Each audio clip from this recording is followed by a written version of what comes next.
With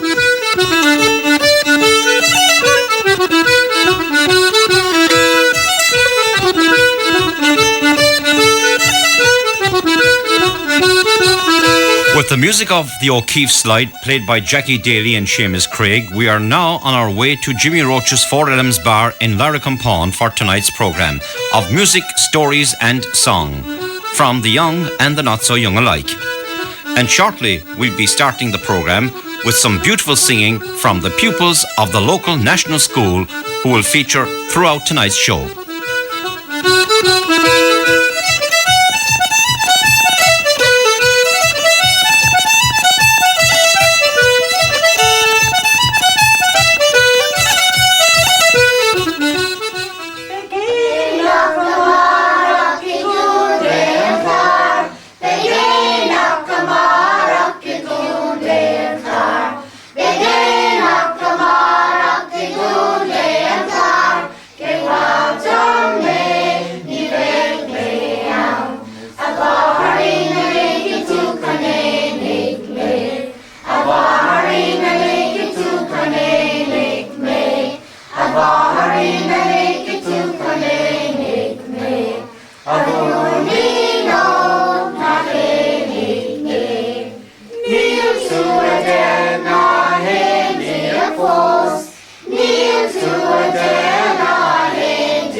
My father has a garden, is the name of it.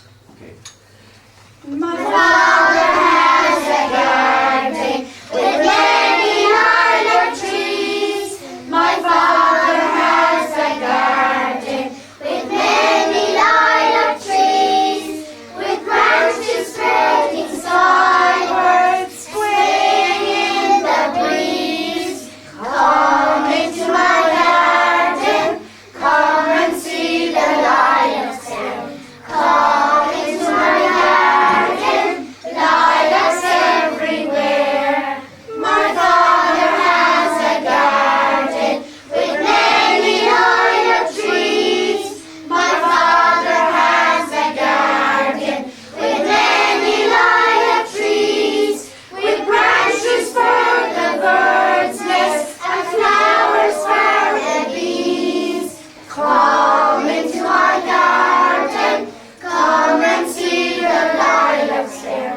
Come into my garden, lilacs everywhere.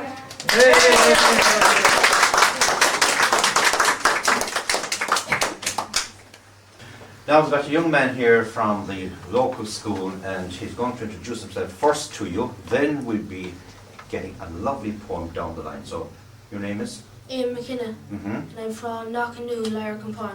Okay, and who's with you here? Well, I introduce now my best friend in Lyreacrompane School, John McCarthy, and he's from Rainagrown. Rainagrown, yeah. Yeah, okay, who else? And here's Kira Buckley, and she's from Lyreacrompane itself. Is she a friend of yours as well? I wouldn't say that. Because she doesn't play football, is that it? No, she doesn't play with herself. Maybe that's it. Alright, who else is here? We have now is Michelle Bree, and she's from Dromada Moor, from Knockandoo, is it? Lyreacrompane. From Lyreacrompane. That is okay. So what are you going to recite for us? We'll be reciting the poem now. It's called The Daffodils, Right. and it's by William Wordsworth. Okay. Where you go? I wandered lonely as a cloud that floats on high o'er vales and hills, when all at once I saw a crowd, a host of golden daffodils. Beside the lake, beneath the trees, fluttering and dancing in the breeze. Beautiful. Continuous as the stars that shine and twinkle on the Milky Way. They stretched in never-ending line along the margin of a bay. 10,000 saw at a glance, tossing their heads in sprightly dance. The waves beside them danced, but they outdid the sparkling waves in glee. A poet could not but be gay in such a joking company. I gazed and gazed, but little thought what wealth the show to me had brought. For oft when on my couch I lie, in vacant or in pensive mood, they flash upon that inward eye, which is the bliss of solitude. And then my heart with pleasure fills, and dances with the daffodils. Hey. Thank you very much. Also, we have Mrs. Gallagher here, Helen. I won't call you Mrs. because I know a lot of ladies have this thing what we call ma'am and Mrs. and all that sort of thing. It makes them feel that little bit older. Yeah, but I'm used to being called Miss at school, so Oh, are you? yes, it's good. All right, fair enough. Your class here, talk to me about them for a little while. Well, I have junior infants, senior infants and second class. Now our numbers aren't too great. I remember when I started here in Lyre in 1973, there were 65 on roll. And it kind of crept up then to about 90, because I think families came back from England and places, but unfortunately it has dropped. But I don't know, we're doing fine. Now, was there any reason for the drop? Well, there are no new families coming in, really. The children aren't there. Whether that's because of forestry or because of economic conditions or jobs, I don't know. It is very hard to put a finger on it. Yeah, it's not because of immigration, no? I don't think so, because there seems to be loads of employment around. We'll say between Listowel, Tralee, we'll say we're inside in the centre between Listowel, we've Listowel on one side, we've Abbeyfield the other, we've Tralee the other side, and you know, we're in the centre of all the towns, really. Right. There's a lot of talk about people in the towns now moving out into the country and relocating and all that, as you probably know. Would it be the situation here in Lyreacrompane that they might actually come here over the next 10 years? It could happen, but I've heard of a few families who've had difficulty getting planning permission. Whether that would have any bearing on it now or not, I don't know. Right. I think there's a kind of relaxation in the planning laws now over the last number of weeks as well. And they're thinking now of leaving people build houses, we say, in their family homes and all that. Yeah, but that might help here now, you know, because the place could do with a few families coming in, it really could. And we'll say we've a lovely school here in Lyre, and to be a pity if the numbers didn't hold as they are, you know, at least, because otherwise it doesn't look good for the school if the numbers don't keep up. Helen, lovely talking to you. Thank you for being with us. Thank you. If you could keep bringing Master Kerry, Master John Kerry to the microphone for a moment. The man of many talents, I'm told. How are you? How are you? Very well. I'm principal of Lyreacrompane School now for what? More longer than I can remember. Right. This is my 38th year here. Yeah. And we were talking today to the children about the bank roll. And I was talking to Father Pat Moore as well about him today. He was a little animal, furry animal, discovered here by Bornamona workers in 1964. Right. And it was during lunch break. And they found this little creature in a rig of turf. So during break, they were wondering, was it a mouse? Was it a young rat? So they decided to send it to Dublin to get to find out what exactly this was. So Professor O'Gorman, a zoologist, found out it was a vole, a bank vole, and they were only found in Europe. So how did he get to Lyreacrompane? Yeah. So he must have come here from Foynes, I reckon. He came perhaps on board the cargo ship. But he's all over Munster now at the moment, from Galway down to Waterford and west of that line. But I suppose since the demise of the rabbit in 1950s, through myxomatosis, the vole now is a food for the fox, the grey crow, the owl and so on. But he's also a nuisance because all the little forestry trees in their infancy, he nibbles around The birds, yeah. and kills them off. So He's a blessing, Yeah. and he's also a curse. Is he gone from here? Oh no, he's still around. Oh, the place is full of them. Is that right? And even a few evenings back. Oh yeah. I'm looking at a kind of a drawing of it at the moment, a picture of it here. It looks very much like a rat. Yes, but he has a very short tail. Yes. And he doesn't live in a burrow, he lives under long grass. Mm-hmm. And it's impossible to track him. Right. A bank vole. Yes. That's a rather strange one, all right. Yes, and how did he get here? Yeah. So he's in Munster from Galway City, in a curve down to Waterford, and west of that, Kerry, Cork, Limerick. He must like the land around here.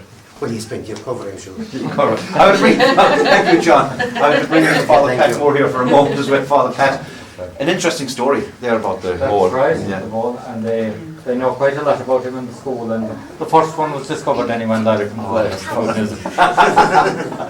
Right, you've got an almighty amount of guests lined up for us tonight.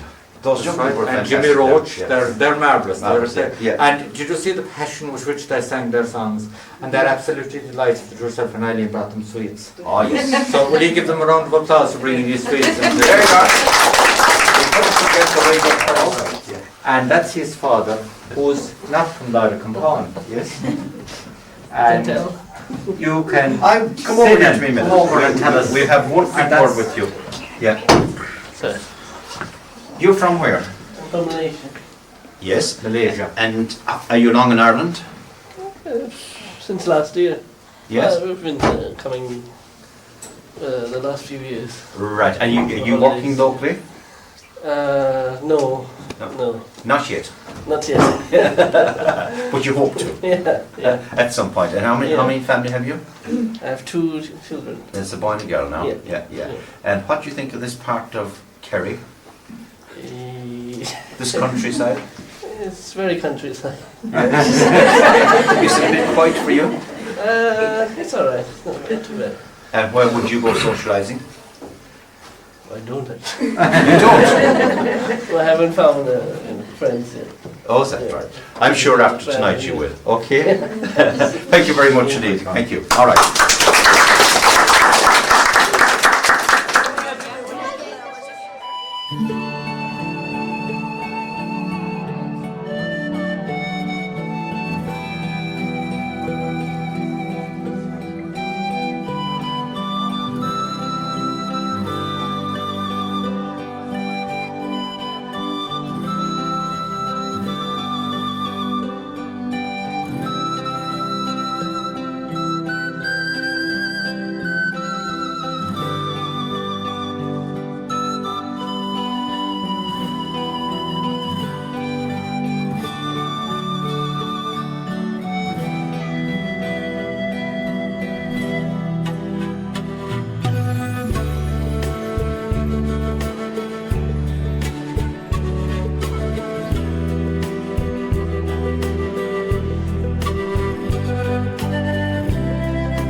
Welcome Anita Nash to the programme, and you're going to perform now for us. What are you going to do for me? I'm going to do the Feels Veterinary.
Lovely playing there from Anita Nash. Is there members of your family in music already?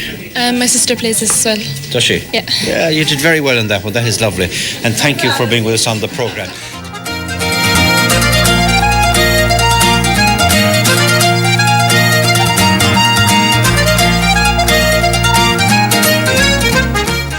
Lovely audience here at the Four Elms at the moment, and they're going to listen to this beautiful song by Karen. Karen, what are you going to sing for us now? My Silver River Field by Brian McMahon. Beautiful song, and I'm sure that will get plenty of attention for this. Away you go.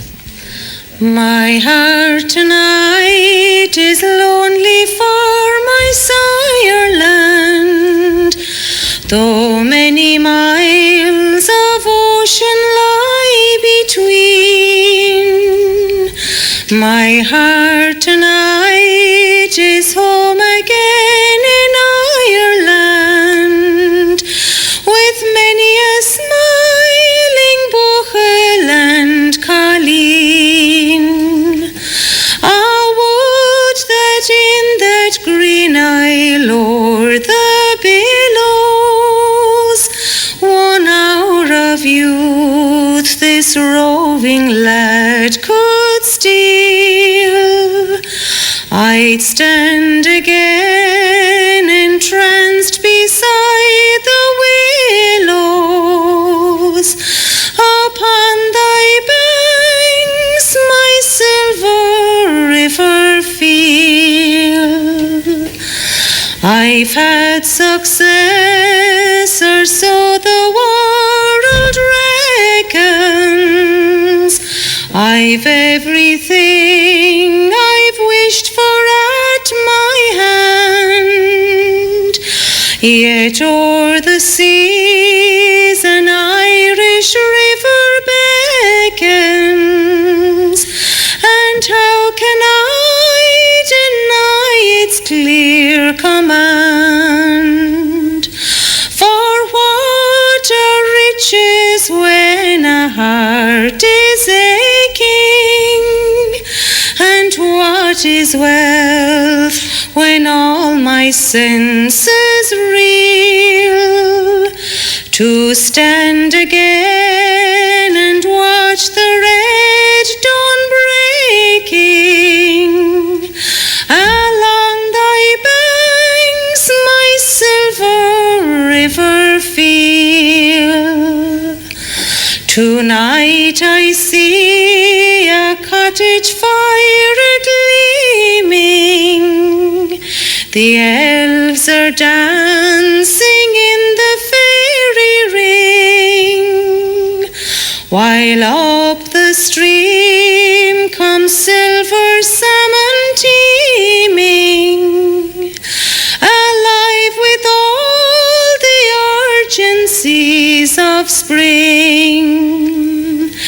Ah, when the good God thinks it's time for homing, perhaps he'll let my weary spirit steal, to linger for a moment in the gloaming above thy banks, my silver river field. Thank you very much. That was absolutely wonderful. Beautiful song and very well sung there by Karen Trench. Karen, I know that there's a lot of music in your family, including your little daughter here as well. She'll be performing for us now in a moment on the fiddle. That's right, yeah. She prefers to play rather than sing. Yeah, I see. All right, Eva, how are you? Are you well? Yes, fine. Tell me, how long are you with the fiddle now? 4 years and 3 months. And you're doing very well with it? Yes. Why not take up the singing like Mom? I don't really like singing that much. Do you not? All right. Okay, let's see how good you're on the fiddle then. You're going to play me a tune. What's this called? Tomorrow Morning Hornpipe.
That was Aoife Trench there. Thank you again, Aoife. Father Pat, I know there's somebody in hospital this week that you'd like to send out greetings to, and I'm just wondering, is it Jimmy Roach would like to play this request for him? Is that right, Jimmy? Yeah, we'd like to wish Eamon Sheehy very well. He's in hospital.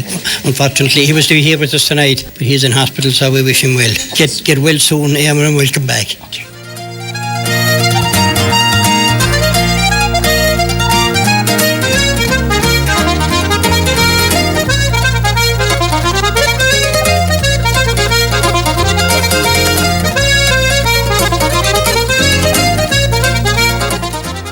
Now we've two further short pieces for you this evening. One from this man. Colonel, how are you, Bill? I'm fine. Let me carry your cross for Ireland, Lord, as the hour of my death draws near, and the pains and the pangs of that sacrifice may be borne by comrades dear. Lord, take me from this offering throng. There are many far less prepared, though anxious and all as they are to die, that old Ireland might be spared. Let me carry your cross for Ireland, Lord. My cares in this world are few, and few are the tears that will fall from me as I go on my way to you. Spare, oh spare to their loving dear, the brother, the son and the sire, that the cause they love may never die in the land of their heart's desire. Let me carry your cross for Ireland, Lord.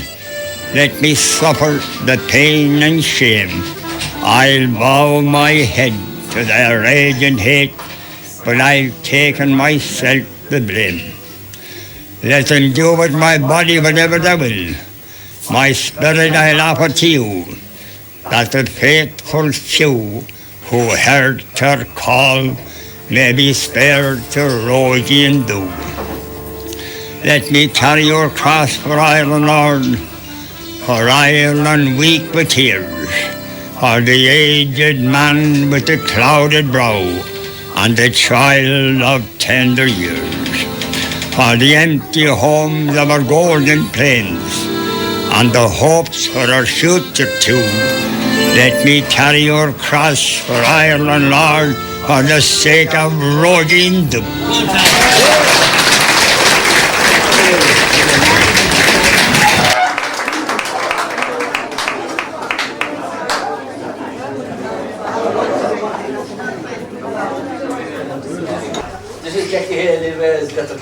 I want you to do the response for me. And the response is glory to you, Jackie. When I do that, okay. Before Father Pat left a while ago, he asked if I do the prayer of the faithful. So this is the responsorial psalm. Good evening, fathers, friends. The reading this evening is taken from the 5th epistle of Jackie Lyreacrompane letter to the government. The government is my shepherd. There is nothing I shall want. The response is glory to you, Jackie. I have acquired the regionalisation of Kerry, which will increase our benefits from Europe and will enhance the lives of the ordinary people of the kingdom, people who eat their dinner in the middle of the day. When I visit our capital city, my dear people, what do I see? I see flyovers, I see fly-unders, I see the Susie in the jacuzzi, or as the Dublin people might call it, the whore in the sewer. And the latest construction, the pinnacle of hope that reaches to the sky. If Nelson was around now, my dear people, he closed the other eye. And this has all been provided with money which should have been spent in the kingdom of Kerry. Oh, we, the people of Kerry, love to see Charlie High sail down the coast in his yacht to spend his summer with us. A great man to spend his money. At least we thought it was his money. Recently, my dear people, I have moved a private members' bill in Dálairn to provide nudist bathing colonies on the beaches of Kerry. When I acquire these colonies, my friends, I will play my saxophone triumphantly through the chambers of Dálairn. And I will play so melodiously that Bertie Heron will invite Mary Harney to dance. May I relate to you, my dear people, that I have a good relationship with Bertie Heron. It's a great change for the people of Kerry. One time, if we wanted anything done, we'd have to go to see the Taoiseach. Now, if the Taoiseach wants anything done, he has to come to see me. My problem in Dálairn, my dear people, would be with Minister for Finance, arrogant galore, Charlie McGreevy. But I have arrogant galore by the hasp of the and if he mentions Band B, credit unions, or ladders and car roofs, I will squeeze so tight that when I let go, he'll be chewing the cord. 5,000 years ago, my dear people, Moses said, pick up your shovel, hack a camel, move your and I will lead you to the promised land. 5,000 years later, arrogant galore McGreevy said, lay down your shovel, tie up your camel, sit on your this is the promised land. And in spite of all that, my dear people, I'm glad I'm free, and glad I'm Irish. But there are times when I wish I were a dog, and arrogant galore was a tree.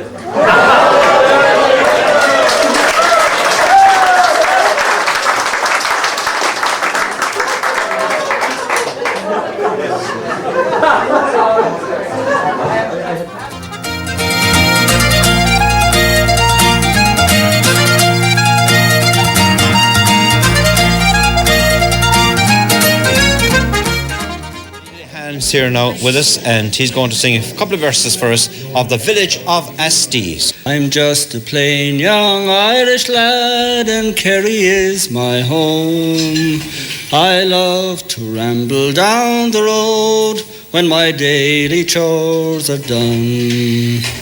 It happened that one summer's eve, when fate was kind to me, I spied a young girl walking in the village of Asties.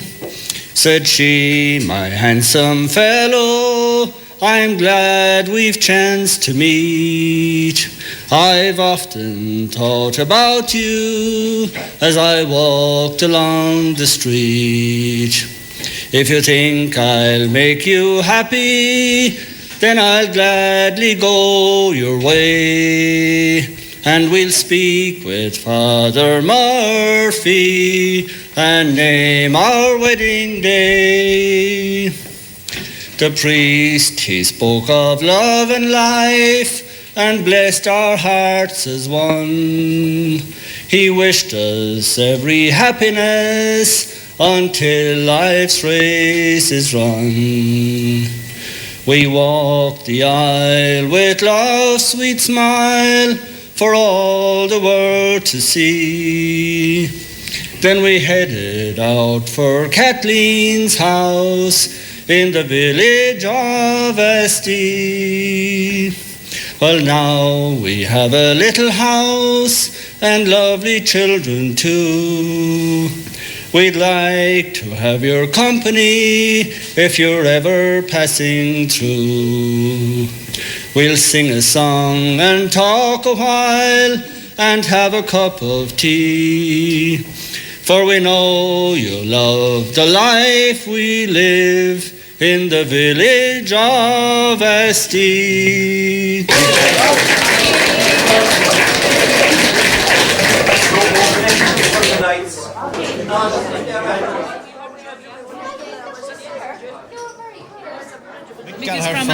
From Ackle. How are you, Mick? Not too bad. You moved down here some time back, did you? I married to a Listowel woman in 1965, and sometime around 1972 I got kidnapped and brought up to Roche's pub, and there was a few fellas sitting in the corner. It was the old bar. I listened to lies for 3 hours. And you got to like the lies? Like enchanted, yeah. What have you got for us tonight? I got a bit of a poem about a culture sitting in their square. To us, Galway was like Dublin, I suppose, coming out of Mayo. Right.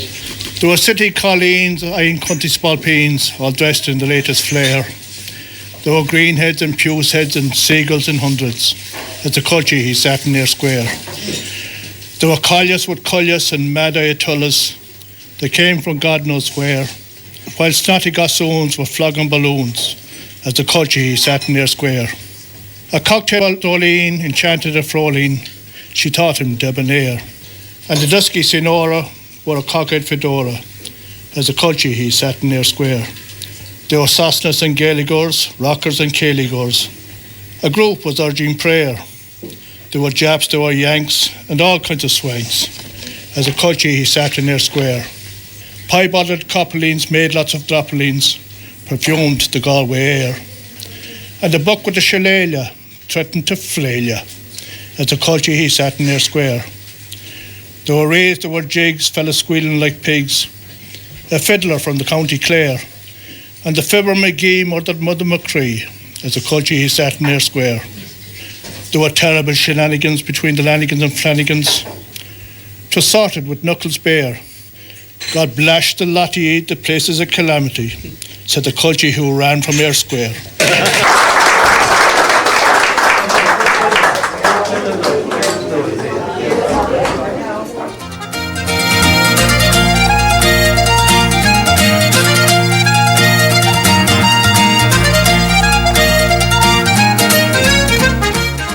Taking a wee break, and what have you got for us? This is a composition by Mick Gallagher. It's called Waltzing with the Midges. So anybody that has been around for any Dan Petty Andy festival will know what I'm talking about. Well, didn't we all suffer last year? We all suffered for days afterwards and weeks afterwards. The spots were in places that they weren't there for donkey's years. We were eaten all over, and this is the story in verse, is it? This is the story now. This is in song now. So. Yeah. And every word of it is true. Oh, most definitely. Yeah. Now, Dan Petty Andy was a Kerry man of note, so to honour his celebrity, we all pushed out the boat. A dancing tent was hoisted on Jimmy Roach's lawn, and we waltzed with the midges in Lyreacrompane. They came from every nation, from Japan and Singapore, from France and Knocknagoshel and even Bangalore.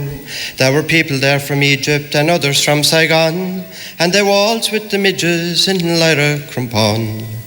Now the lyre midge is mighty, she is a special breed. Her gnashers are like pincers, sure to make you bleed. Skin will be skinned and blood will be drawn when you waltz with the midge in Lyreacrompane. Heads there were a scratching, arms there were a scraping, but from the little suckers there was no escaping.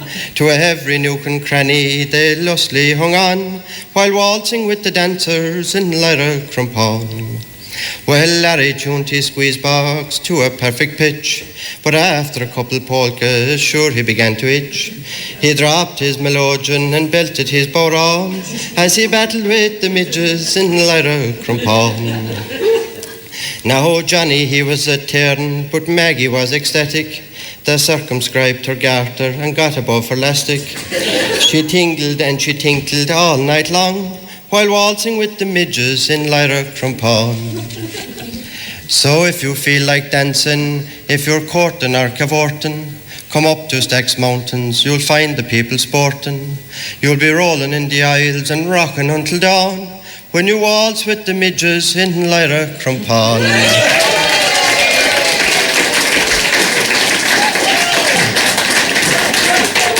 You know, Albert, as you were singing that song there, I noticed a lady and she's still scratching her head down there.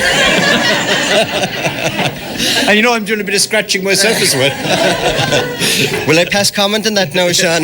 Were they ever as bad as they were last year? Well, they weren't too bad now inside here because we were busy. I know that, yeah. I had the pleasure of being here last year and in here talking to your dad as well. But once we got outside the door, good heavens above, millions from nowhere appeared. It must be all the trees around, Sean. Or else maybe it is just that you were enjoying yourself so much that you were perspiring so much and you were drawing the midges to it. Jimmy? They take advantage of strangers, Sean, that's it all. The locals don't take any notice, but you can imagine a man from Michael Island now here in Lyreacrompane, and yourself as well, Sean. Yes, right, yeah. You suffered a bit with him. But I think that's what it is. The strangers, they're really dainty. But the locals, is that true? The locals take no notice of the midges? Not feel. You should have enjoyed themselves out there. Now, so we have the instrument Father Pat Moore, and Father Pat is going to perform for us right now. I know that he might be in a little bit of a hurry to get away here this evening. So, Father Pat, your piece. Well, I'll tell a story if you listen to it. You're going to listen. Right, Saturday is the 1st of May, is it? Saturday or Sunday? Sunday is the 1st of May, so Saturday night is May Eve. This is a story that happened in May Eve in a townland in Lyreacrompane called Glastonbury. Years ago, tailors used to travel around the countryside, and they would stay in one house and they'd do all the tailoring jobs that needed to be done in the area from that house. And the tailors would spot them in and they'd cross their legs and sit on the top of the table and work away. This tailor, when he came to Lyre and when he went to Glastonbury, he found out that the man in the house had died since he was there the last time. So he said, I better go up and give my sympathies to the woman of the house.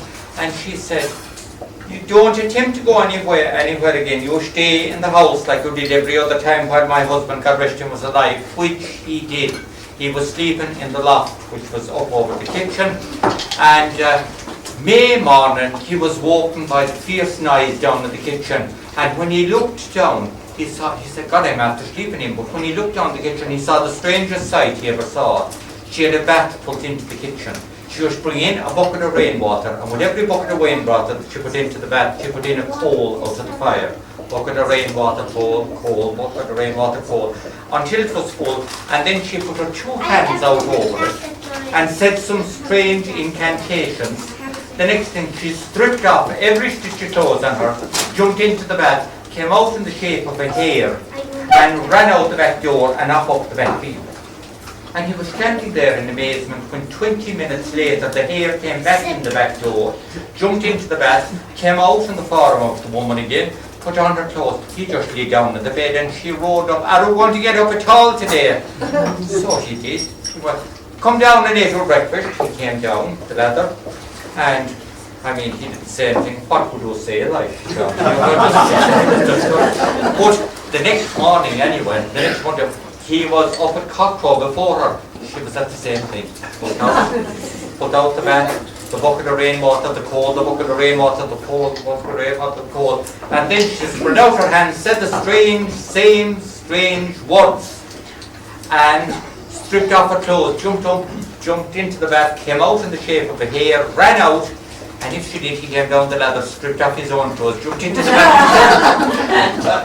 Out he came in the shape of a hare and ran up the kitchen garden after her, up into the meadow, and at the top of the high meadow wasn't there a big python tree at the corner of the field. And when he went up there after her, didn't he find 20 rabbits around in a circle, or 20 hares around in a circle around under the tree. And there was a big, fat, important looking hare in the middle of them with big ears. And he says to them, we can do no good today, there's a stranger in our midst, go home, let him. Which they did. She ran off down the field ahead of him, and he ran down after her. And he was just lucky because she was just emptying the vat of water out of the back kitchen when he managed to jump under it as a hare, came back into his human form, ran up the stairs without a stitch of clothes in him to get his clothes out of the loft. And he was very lucky, he was a smarter man, because he managed to edge out the window at the gable of the house because she was waiting with a kettle of boiling water for him at the bottom of the stairs. Anyway, he put as much as he could of countryside between Glastonbury and himself that day. He crossed over the Lyreacrompane. He went on down, and he went into the field, he crossed the field as he was, and he finished up at Piper's Hill over in Island Danny, and he was there on the top of a table sewing away when the children came in from school, and they were looking at him. And the next thing they looked at him and they said, what's that at the back of your neck? And he put his hand back to the back of his neck like that, and what was there? Hair for. And from that day till this, he always wears a scarf. Isn't that a hair-raising story?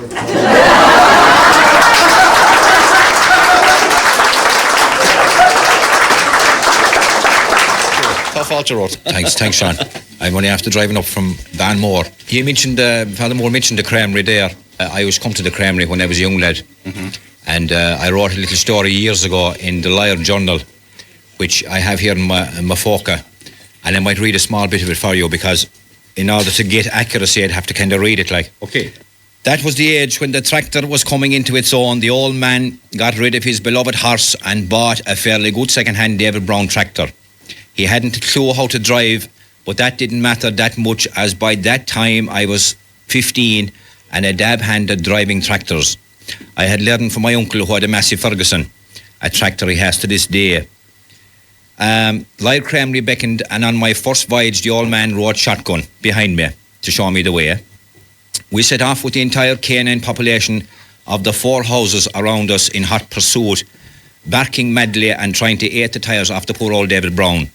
They gave up after about a mile and sheepishly made their way home.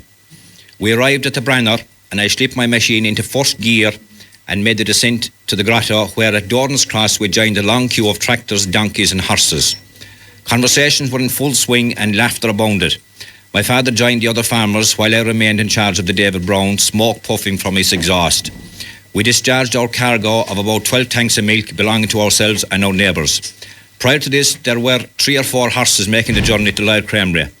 People like Jack Ned O'Sullivan, Frank Thornton, my father, Jenny and Sullivan, John Horrigan and Sonny Kelleher. The system of coring reduced the numbers considerably.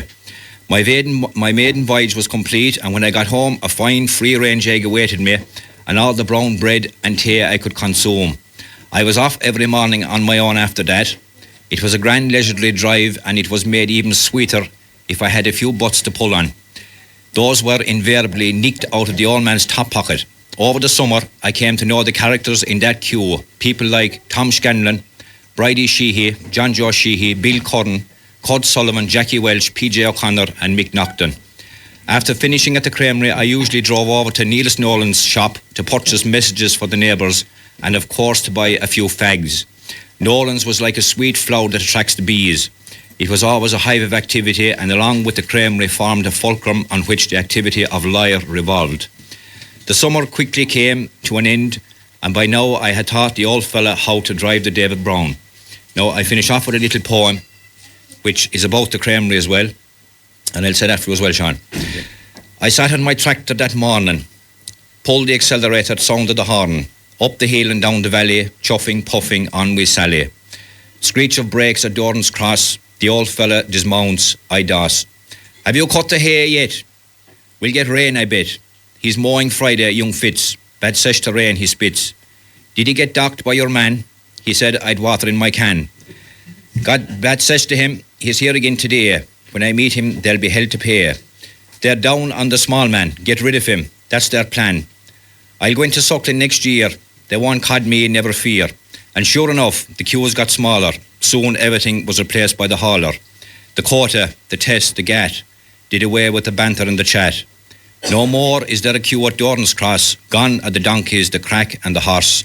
An empty road, an empty byre around the creamery above in Lyre. Good man. Thank you. Thank you there to Mike Joe Thornton.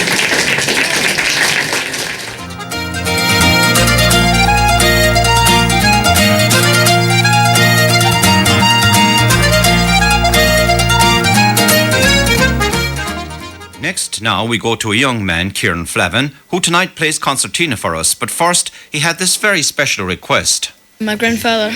All right. What's his name? Richard Stagg. All right, Richard. We hope you're going to enjoy this now. What are you going to play then? A hornpipe called the Blackbird.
this week again we recall to the microphone Jimmy Roach's son Albert, who is now going to sing this song for us. On Raglan Road of an autumn day I saw her first anew, that her dark hair might weave a snare, that I might one day rue. I saw the danger and I passed along the enchanted way, and I said, let grief be a fallen leaf at the dawning of the day. On Grafton Street in November we tripped lightly along the ledge of a deep ravine where can be seen the word of passion's pledge, the Queen of Hearts still making tarts, and I not making hay. Oh, I love too much, and by such is happiness gone away. I gave to her gifts of the mind, I gave her the secret sign that's known to the artists that have known the true God of sound and stone, and word and tent without stint I gave her poems to say, with her own name there and her own dark hair like clouds over fields of May. On a quiet street where old ghosts meet I see her walking now, away from me so hurriedly, my reason must allow that I have loved not as I should, a creature made of clay, and the angel woos the play'd lose his wings at the dawn of day. Okay, Albert Roach, thank you very much. Karen Trench and her daughter Aoife again to perform a song for us this time. Karen, this song you're going to perform for us now with your daughter here is very, very popular, very much requested. It was brought out recently on a record. By the Bridies. The Bridies. Sorry they couldn't make it to Jimmy Roach's tonight, but this is the next best thing, you know. So we're going to do the 4 and 9. Right. I took a lady out west one night. She had a very large appetite. I asked her to take her out to dine. I counted out my pennies, I had 4 and 9. 4 and 9 I still have yet. 4 and 9 I'll never forget. Don't ever take a lady out to dine if you have in your pocket only 4 and 9. She started off with some oxtail soup, then stewed eel to loop the loop. Oysters then she said were fine, but I kept my mussels on my 4 and 9. 4 and 9 I still have yet. 4 and 9 I'll never forget. Don't ever take a lady out to dine if you have in your pocket only 4 and 9. She carried on with a fillet of plaice, then she put a chicken across her face, and as I saw it go down her spine, I said, the Lord have mercy on my 4 and 9. 4 and 9 I still have yet. 4 and 9 I'll never forget. Don't ever take a lady out to dine if you have in your pocket only 4 and 9. In came the waiter and he looked at me. How about paying that bill, said he. He kept his right eye fixed on mine, and I kept my hand on my 4 and 9. 4 and 9 I still have yet. 4 and 9 I'll never forget. Don't ever take a lady out to dine if you have in your pocket only 4 and 9. In came the boss and he gave me a stare. He gave me a kick, but I won't say where. Oh, through the window I went flying, dancing on the pavement with me 4 and 9. 4 and 9 I still have yet. 4 and 9 I'll never forget. Don't ever take a lady out to dine if you have in your pocket only 4 and 9.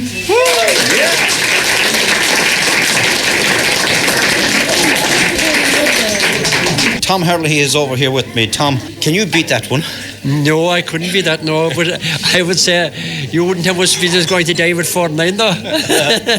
You wouldn't even get a bag of chips now, like. Not anymore. Anyway, what have you got for us?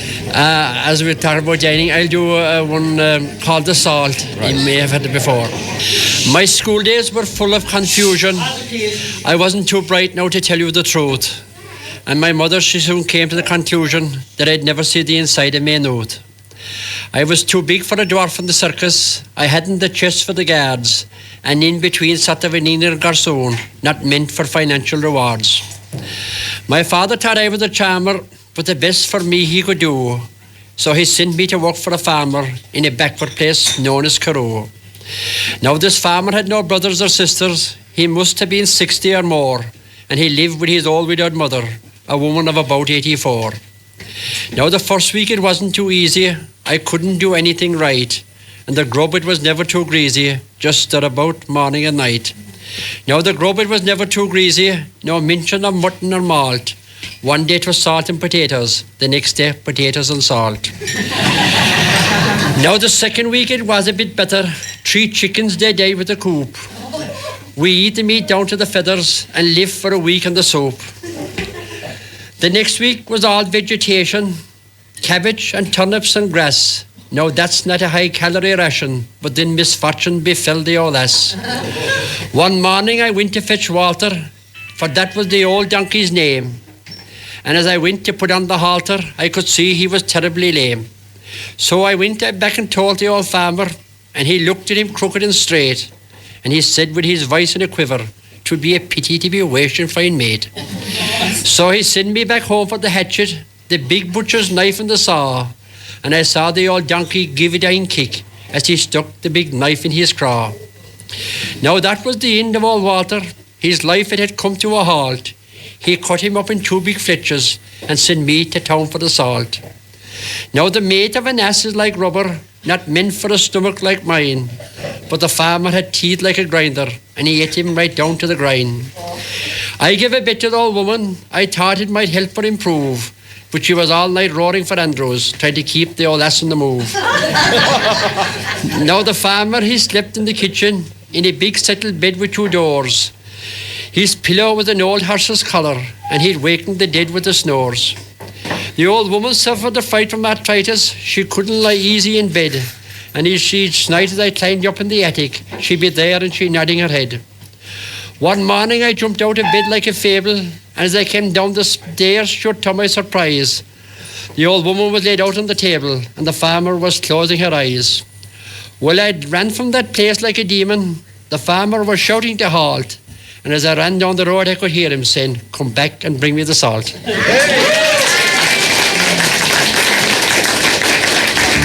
Thank you very much, Tom Hurley. Thank you. Having a little bit of break from football at the present time. Thank God. Supporters needed a break. The supporters needed a break after all those long years and many miles. That's right. We enjoyed them though. You're ready for the championship then? We are. The team to be beaten all the time. I thought, that Armagh yesterday looked all right. In fact, I think they were better than Tyrone. Of course, Tyrone are playing a cool game. They might be waiting for a bigger occasion to shine their light. We'll be rating. And of course, these rules have helped the thing that little bit as well. Yeah, there's a shoulder nose. You get a yellow card for a shoulder now, but there's no one did really, you see. So in my time you might be half dead, you see, if we got a shoulder, but there was no yellow cards that time, thank God. Although at times some fellas go down, they stay down. That's creeping in too. They're learning for another game, which I hope we won't see in Croke Park. Let's see, you're going to sing a song, are you? Or tell us a story. I came out to enjoy myself, but I didn't. Also, we'll have a go.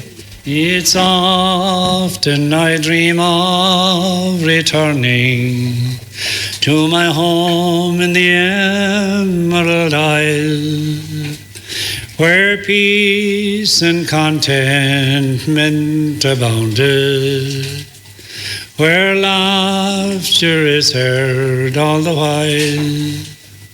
I'll see once again my companions. I am there in their midst soon, sharing the joy of my boyhood, near my home at the foot of Slieve Bloom. I'll stroll once again through the heather and gaze on the past flowing stream, where nature endowed them with beauty, more beautiful now in my dream.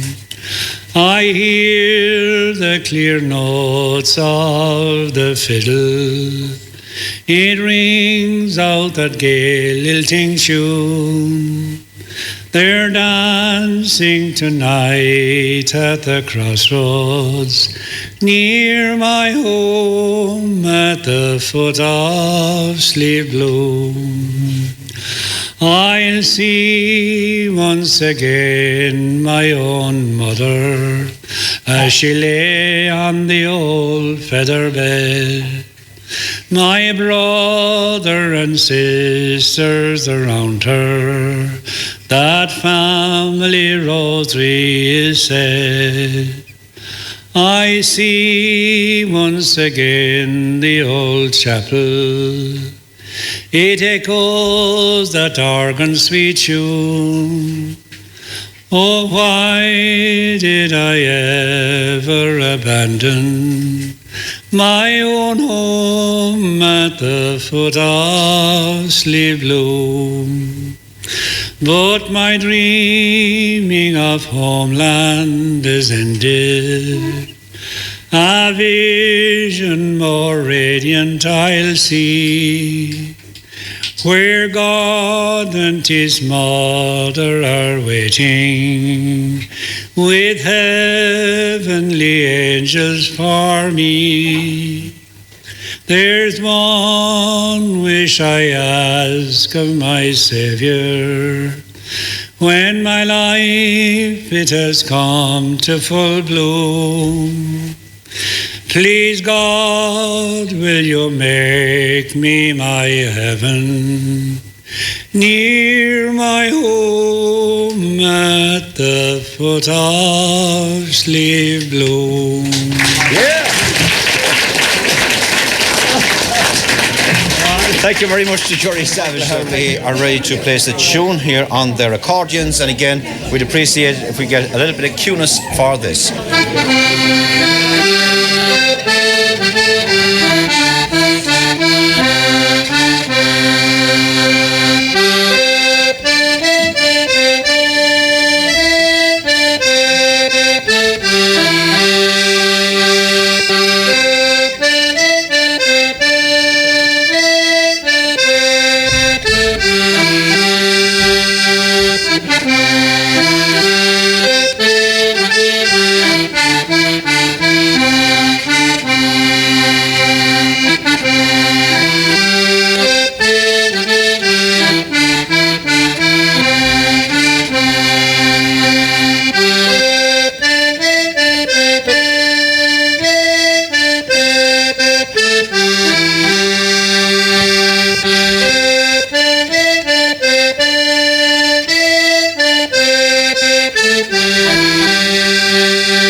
Thank you. That was the young Hurley family there.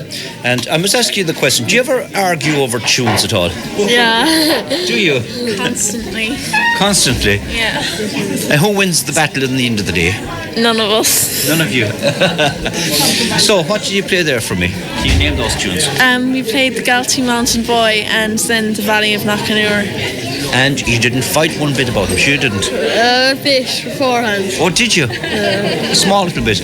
So now, keep up the music anyway, whatever about the little fighting between yourselves about tunes and all that. But you do very well. Thank you. Thanks.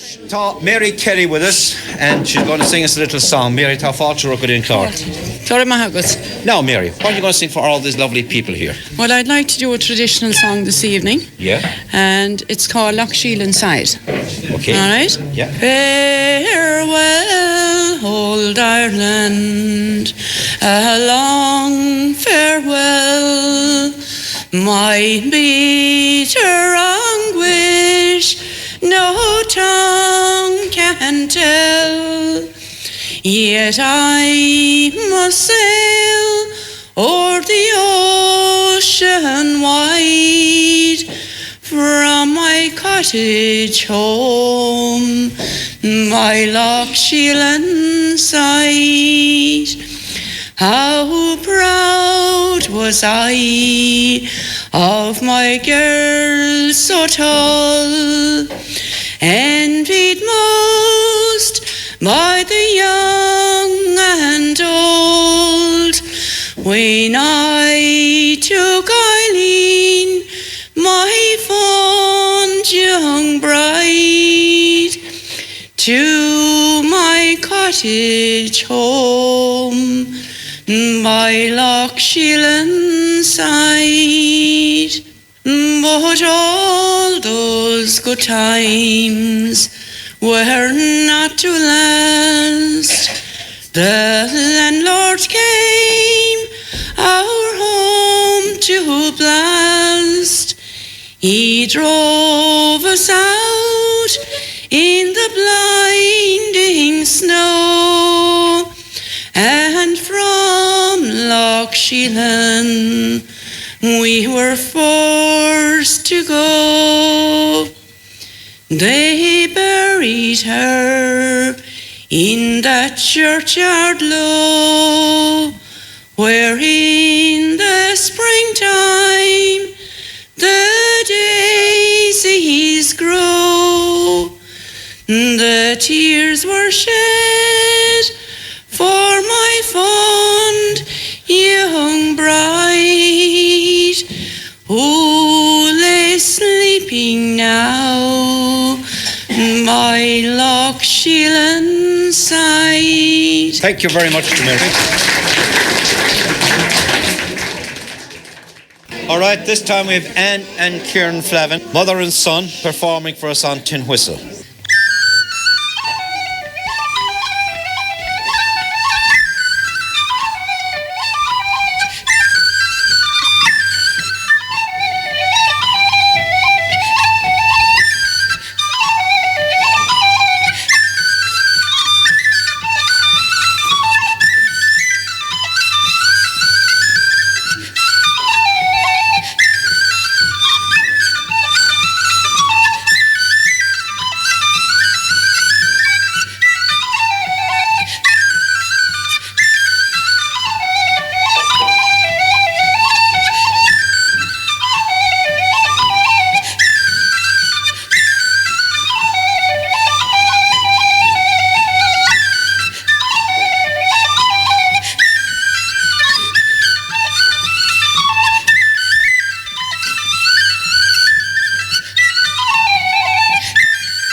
Thank you very much there to Anne and Kieran.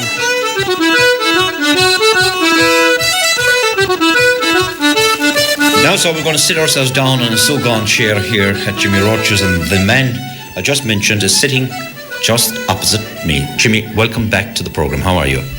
Very well, Sean, and welcome to you.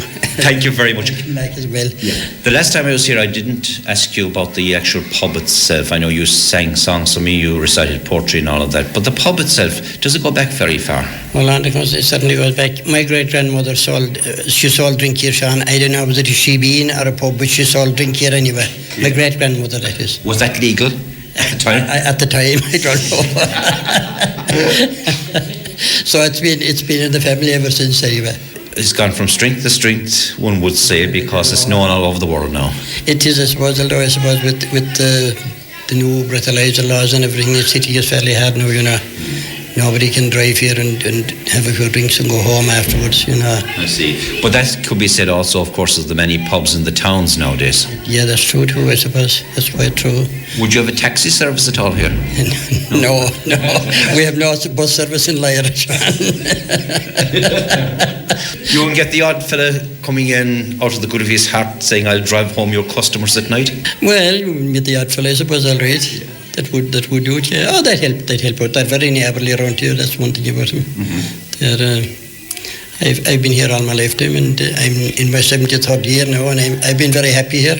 Yeah. How about the better nights of the week? What would they be? Sunday night would be our best night, because the local boys run a lotto, and they hold the draw here on Sunday night. But the weekends usually, Monday night is usually very quiet, and Tuesday, Wednesday.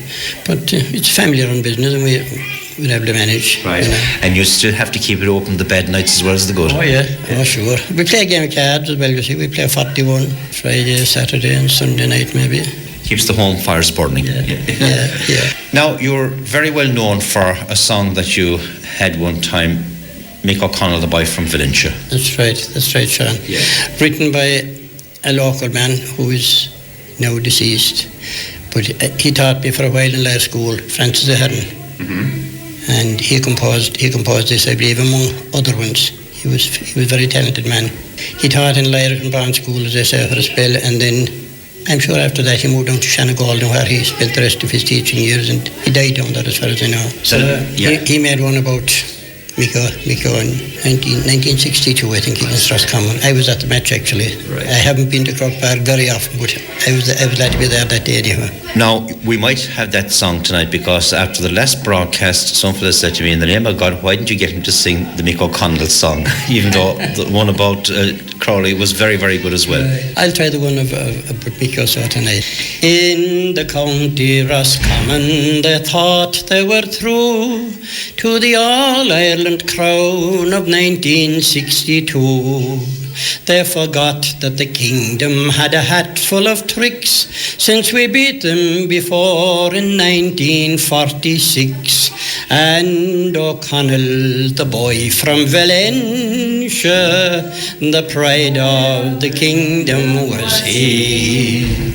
So down in Killarney the plans they were made, where a ball is a ball and a spade is a spade.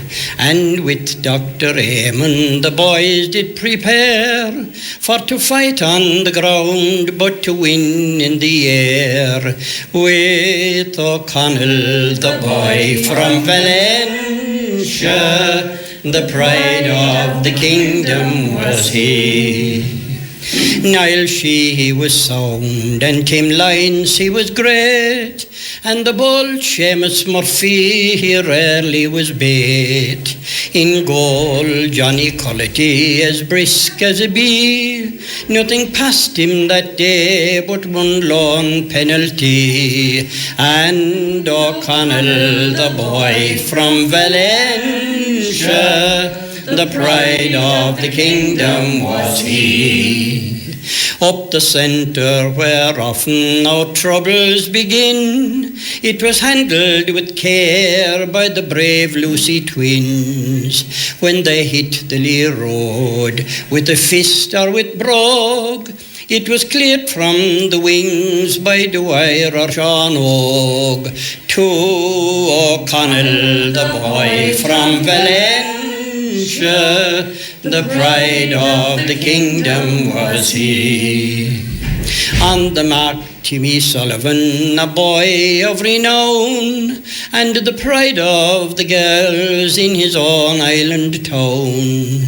Jerry Reardon was game for a win, lose or draw, and as fleet as a hare was Dan Mac from Dua, and O'Connell, the boy from Valentia, the pride of the kingdom was he. In the corners the kingdom had 2 balls of fire. Pod Sheehy, we're sorry he since did retire. And Gary McMahon, so fearless and bold, found the net when the game was just 1 minute old. Through O'Connell, the boy from Valentia, the pride of the kingdom was he. And now to conclude and to finish my song, here's a last line or 2 in the praise of Tom Long. When he fielded they panicked and played tug-o-war, and each place kick was lofted straight over the bar by O'Connell, the boy from Valentia, the pride of all Ireland is he. Thank you very much there to Jimmy Roach. Just going back to Helen here again for a moment. Helen, did you remember Micko playing football? No, I don't. I'm a County Limerick woman, Sean. Well, I'll tell you what, you missed out on a wonderful footballer. He was one of the finest fielders out at centre field to catch a high ball. He had a certain technique when he jumped for that ball. Isn't that right, Jimmy? Oh, absolutely, yeah. John now would remember him. John. Yeah.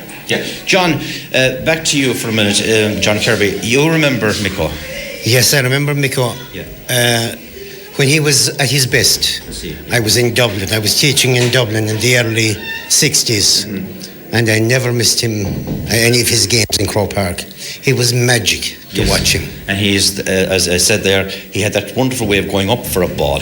Yes, it's a style that he developed it himself, I reckon, playing with a ball off the gable of his own house in Valentia. Yeah. He was. I used to meet people from Northern Ireland then who came all the way down just to see Micko alone. Yeah. When I was a young lad going to the football matches, it's one of the memories I have actually of watching Micko going up to field a high ball. He'd throw one leg up off the ground first of all. He'd just soar up there and he was guaranteed to catch it. He'd never drop it. And his precision kicking was beautiful to watch. It was. He could pick out a player 50 metres away.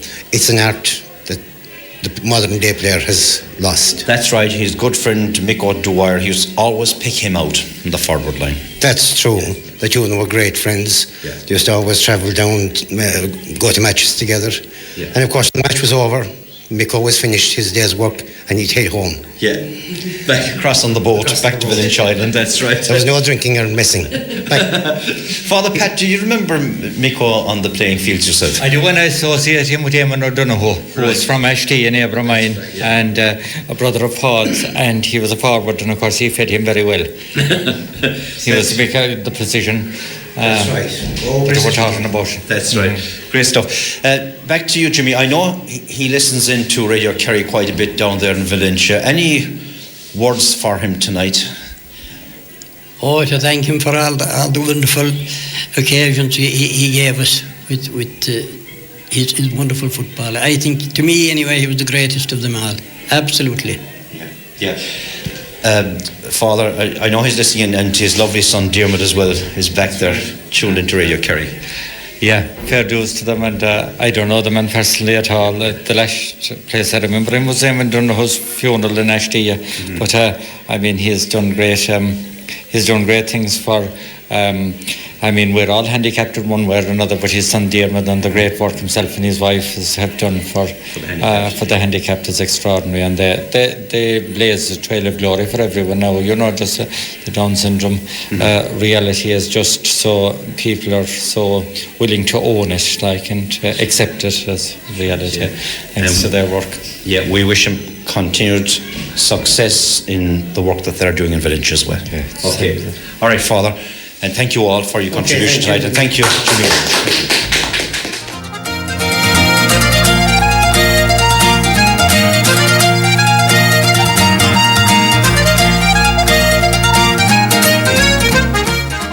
Jor here as well. Jor, how are you? Jor Long. I'm getting toasted in here. I see you got your body to the fire there. Whenever you're ready, you might have something for us. I'd have the story, I suppose, about an old man and his dying prayer in his chapel. I went into the chapel one day. I've always been a handyman since the day I finished school. Now, I wasn't great at learning, but I could always work a tool. And at the age of 18 years, I crossed the Irish Sea and I chipped for McAlpine back in 1963. But back I came to Ireland for the health that wasn't too sound, and I started doing little jobs for the neighbours all around. I still can keep myself going. I still can earn my bread. And at the moment, I'm putting a wall around Jimmy Roach's shed. Now, if you're ever down in our town and you're walking down the street, 'tis there you'll see my handiwork in houses nice and neat. You'll see the fine post office standing stately on its own. 'Twas I who built the entrance and I painted all the stone. On the way into the chapel I erected 2 fine gates, and I later roofed the convent with the best blue Bangor slates. I painted all the pubs in town and the guard barracks too, and that's why my dungarees are mostly coloured blue. One evening last October, I met up with Father Brown, and he told me that the plaster in the church was falling down. He had found it in the sanctuary, and now he lived in dread that a lump of it might fall at Mass and hit him on the head. So I got my longish ladder and went up that very day. For working for the parish priest, you always got your pay. I went up behind the altar, and with no delay at all, I saw it was a leaking roof that caused the plaster fall. Now, the place was very quiet, so I sat up there for a while. And then I heard these footsteps coming slowly down the aisle. And there I saw an old man, real feeble and so grey, as to the candelabra he slowly made his way. And there he lit 2 candles and he placed them on the stand. From my perch above the altar, I could see his trembling hand.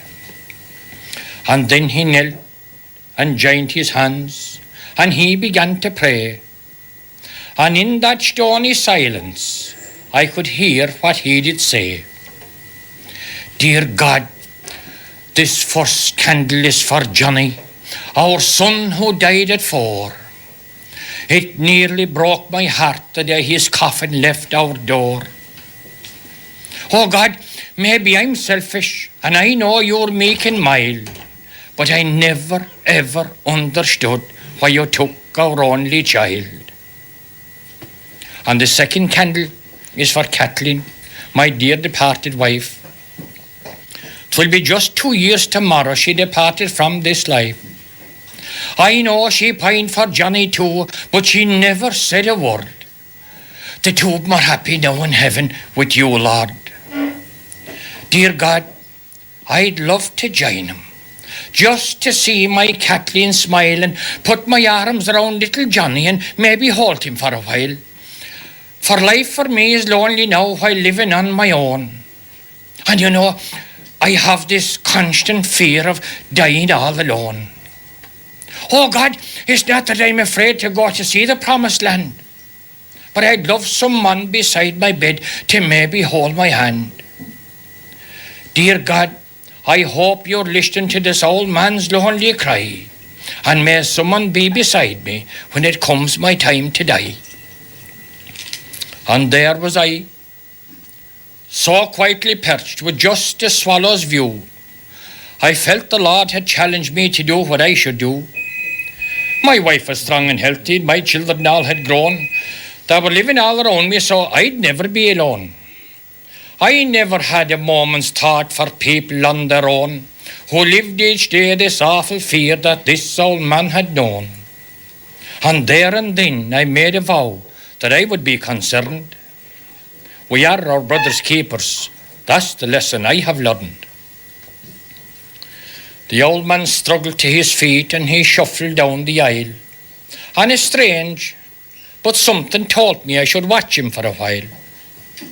And as I reached the chapel door, I'm happy now to tell that right beside the water font I caught him as he fell. I took him back inside the church and I gently laid him down.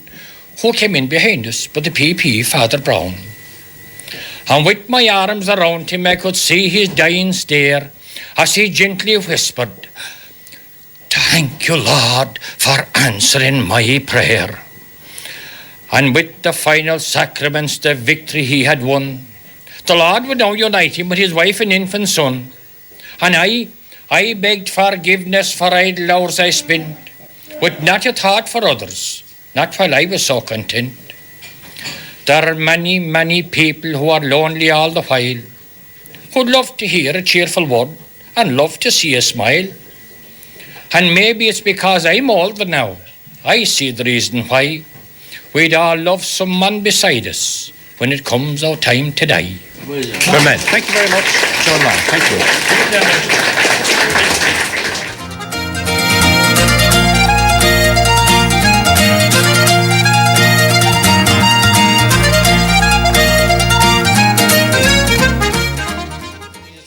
Martin, of course, well known for the Kerry Supporters Club and all of that, and PRO for that. This coming season, I was asking Jerry there earlier about the supporters, and will it be as good as ever? Well, we hope so, I suppose, but it won't be as good as last year because we've lost the league, I suppose, already. Kerry didn't qualify for the semi-final of the league. But the championship is a new ball game again, and I suppose it's very hard to put back-to-backs together, and we see Armagh, the hunger they had for success, and they're in a league final. But I think Kerry are doing their own preparation, in a quiet way now. They're off the limelight, and they're building back, they're starting back with challenge game, and I think they'll come back in their own way, and I think they will be there in September. The National League, it shows that the spark is there and very much alive. Yeah, well, I suppose last year Kerry had to go into the latter stages of the league. It was important that they did, because they were coming in from a couple of years of not great success, and they had to come in going in a high into the championship. And I suppose this year, as I said, they are coming in low key this year. And that might be better for Kerry to come in low-key rather than coming in after coming out of a league final or a semi-final. Martin, are you very happy with the supporters? I know some of the matches they go to early on, not a great volume of people turning up to the earlier matches. Well, I think with the supporters club, we have some great supporters travelling with us. They go all over the country, from here to Donegal. Would it be the same 50 or 60 all the time? Well, we might have 100. We have a couple of coaches always going to Donegal or going to Tyrone last year. But you have the consistent supporters who are travelling the whole time. But again, then you have people who travel by car. We have people in the supporters club who travel by car on the morning of a game, and that is great to see supporters travelling by car, leaving here and going to Mayo or Donegal or even Tyrone for a day trip, just travelling by car. I suppose Kerry supporters always wait till the championship, Munster final, and then from there on. That has been the tradition down through the years, that they wait for later on, and you won't change tradition like that. That's there, Yeah, well, great colour has come into it over the past number of years, the flags, the buntings and all of that. Yeah, the whole thing has changed. I suppose you go back 20 years ago, 25 years ago, you might see a half a dozen flags in Croke Park, but nowadays it is colour, it is jerseys. Every young fella, and even adults and women, they're all wearing the green and gold, or whatever the case, whatever county you're from, they're all wearing colours. Even though we don't like to admit it, I suppose it was the Dublin supporters that started it all, Hill 16. Yeah, fair play to Dublin. Like, you have to admire Dublin for they're great wit and great support, and they did start the colour. I suppose they brought the colour into Hill 16. And I was just listening there this evening to Des Cahill's programme, and they mentioned the game in Thurles with Kerry back a couple of years ago, that the wit and the banter and the crack that was there above on the square in Thurles. One supporter from Cork, and Cork people don't like saying that Kerry and Dublin, I suppose, do great things, but on that occasion he said that the wit and crack was mighty between Kerry and Dublin. And it's hard to beat that. It's very hard to beat it. And your views on the present situation with Croke Park? Well, there's no views to make at the moment. The decision is taken. Yeah. We can't change anything now, so it is done and dusted at the moment. You'll be a traditionalist, I'm sure. I'll be very open-minded on it. All right. We might see if we will play football down on Lansdowne Road maybe someday. You'd never know. Anything can happen. Exactly. All right. Thank you very much for being with us. Thank you.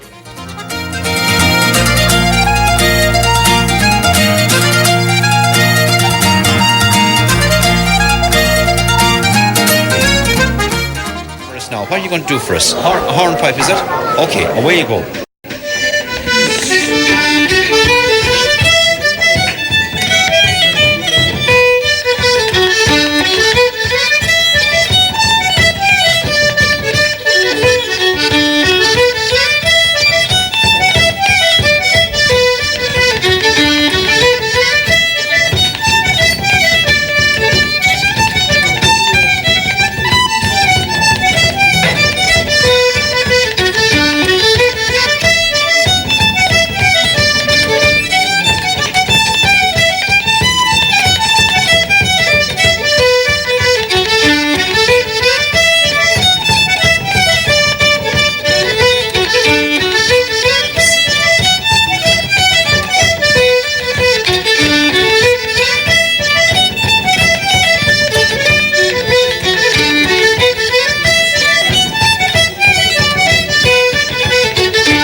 All right, thank you very much.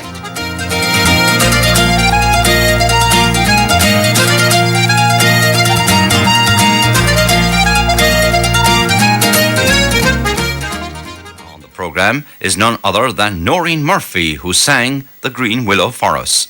Say, weeping willow, can you tell me why at the spur of the moment when you say goodbye, I saw him walking away out of sight. Now I regretfully think of my pride.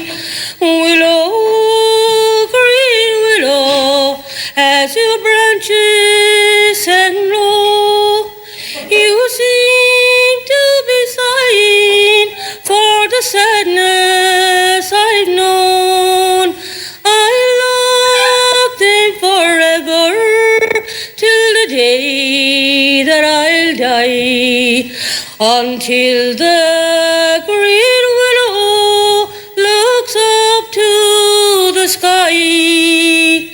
All around the cities these days seem so long, as I watch the young couples walk down through the park. Missed opportunities never come to eyes. Darling, I'm lonely, I'm paying the price. Willow, green willow, as your branches hang low, you seem to be sighing for the sadness I've known. I love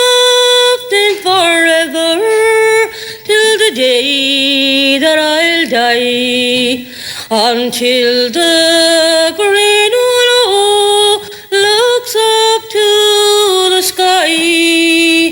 If today was tomorrow, just yesterday, night time so lonely since he's been away.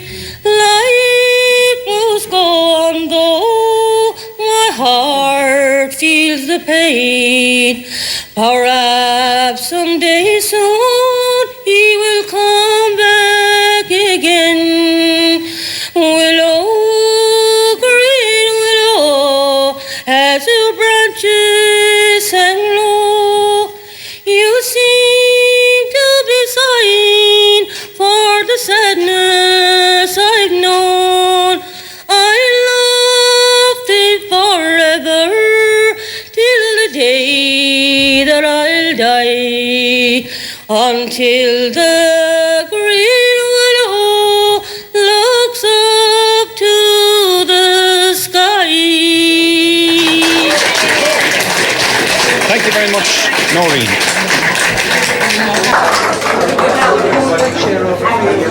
Here is Buddy Brosnan as he sang this for us. Side of the homes around Garryowen, since they lost their giant pride, the banshees' cry fills every vale along the Shannon side. The city of the ancient walls and broken treaty of stone, undying fame surrounds your name, shone south from Garryowen. It was on a dreary New Year's Eve, as the shades of night came down, a lorry load of volunteers approached the border town. There were men from Dublin and from Cork, Fermanagh and Tyrone, and the leader was a Limerick man, shone south from Garryowen. And as they drew along the street up to that barrack door, they scorned the dangers they would meet, their fate that lay in store. They were fighting for old Ireland to claim their very own, and the foremost of that gallant band was out from Garryowen. But the sergeant he foiled their daring plan, he spied them through the door with Sten guns and with rifles. A hail of death did pour, and when that awful night had passed, 2 men lay cold as stone. There was one from near the border and one from Garryowen. No more he will hear the seagull cry or the murmuring Shannon's tide, for he fell beneath that northern sky, brave Hanlon by his side. They have gone to join that gallant band of Plunkett, Pearce and Tone, another martyr for old Ireland, shone south from Garryowen. Here, here. Thank you.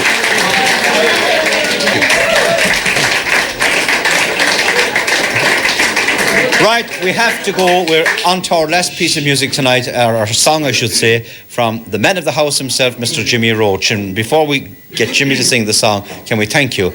You've been a wonderful audience, and it's very, very hard in a bar to record a programme because we understand fully that people love to talk here in County Kerry, and you know, to break the talk and speech up with a radio programme maybe sometimes doesn't seem very fair, but we do thank you, and we thank the gentleman behind the camera as well. A lovely momentum of tonight. I'm sure you'll see it on the telly at some point in time. Now, Jimmy. Before I sing the song, this is the one I'm going to sing now. It's considered the Lyreacrompane National Anthem, Sean. Right. But a story about Kerry football before it's very short. It's told about the finish of the great Kerry team, the year they were beaten. I don't know the date. Jerry will probably fill the date for me. In Cork. They were beaten after 10 minutes. When the teams came out for the second half, the Kerry supporters began streaming for the exits. And this Cork wag up on the stand shouted down, "Lock the gates and make them suffer." There you are. Lock the gates and make them suffer. Now, as we're finishing, the builder who did this told me that the roof will bear an amount of pressure, so let's raise the roof with O Rocha the Vahavalya. Everyone. All together now. O Rocha the Vahavalya, O Rocha the Vahavalya, O Rocha the Vahavalya. Anisher Hakton Tauri, She the Vaha Van Bolenvor, the Bear Grach to Vein Yevin, the Gohig Brai Shelev Merle, is to deal Teleshna Gauliv.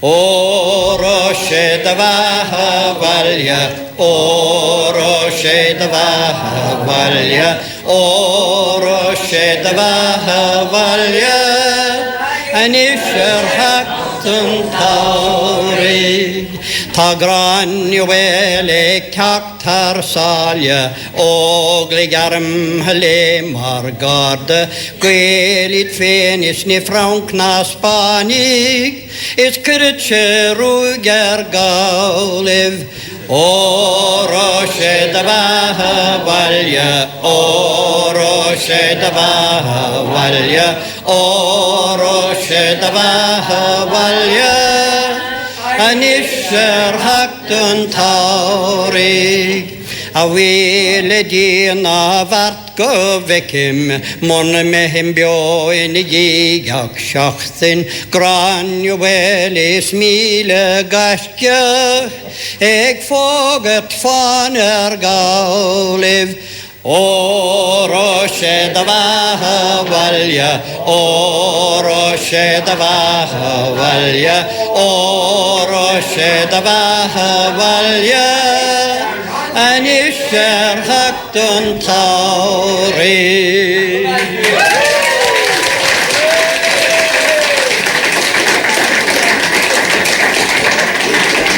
Thank you very much, and a final good night, and thank you there to Eileen Moynihan of the O2 Roamer as well, the lady who got us out here tonight and who helped along the line. Thank you, Eileen.